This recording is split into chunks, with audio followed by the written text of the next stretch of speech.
Brooks and Mr. Pipe for being here.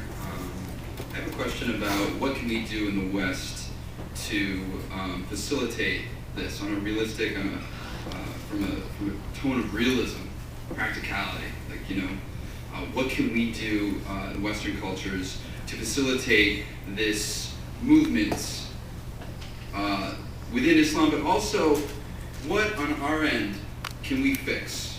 What on our end can we improve? What on our end can we make better to create more goodwill?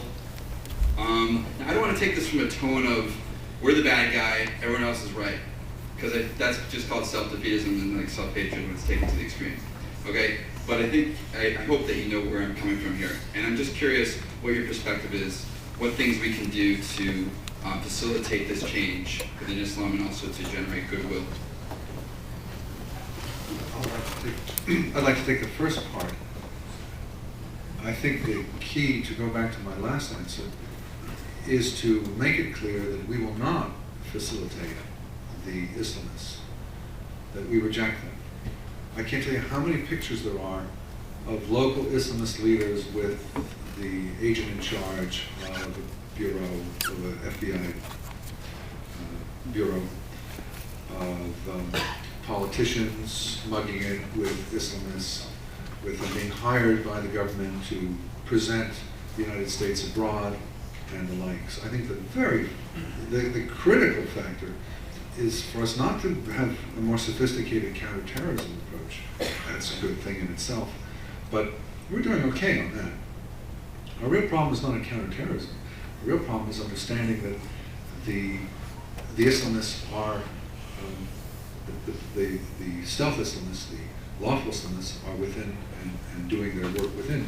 And that is terribly dismaying to the Muslims who are anti-Islamists. They see not only the Islamist intimidation, but they also see that the Islamists are in the White House, are at the police station, are in the school, and feel rejected, and rightly so, feel dismayed, feel discouraged. I think the first thing we can do is to make it clear that we will not truck with our enemies. We'll not let them into the country. We'll not provide them with funding, as we do now. For example, the Islamic Society of North America gets federal funding. We will not encourage them to be part of the political process, but they are illegitimate actors. They are outside of the political process, and that the Muslims who do have patriotism and do accept the Constitution and not trying to replace it with the Quran, that these are Muslims that we can work with.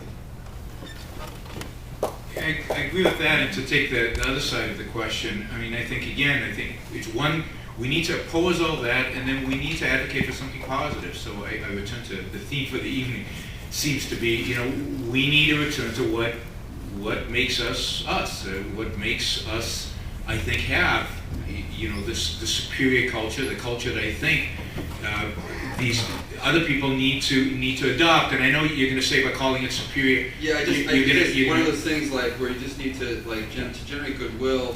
Yeah, but I don't think you generate goodwill by demeaning oneself. I don't think you generate goodwill by appeasing people who have a set of ideas that is wrong. And I believe there is such a thing as wrong ideas. I don't think you generate goodwill by even being nice necessarily. I think you generate goodwill by advocating for a pro-human life, for pro-human life ideas, and advocating for it passionately, and advocating for it strongly, and not being a wimp about it. I think you have to exclude the enemy. I think you have to defeat the enemy. I think that generates goodwill. I think the Japanese have much more goodwill towards us post-World War II than they did pre-World War II, because we won. That's one way you generate goodwill, by winning.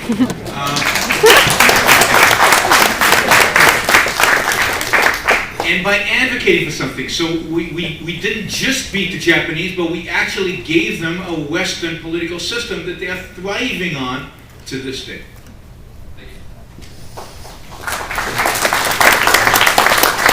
We'll take the last question of the evening.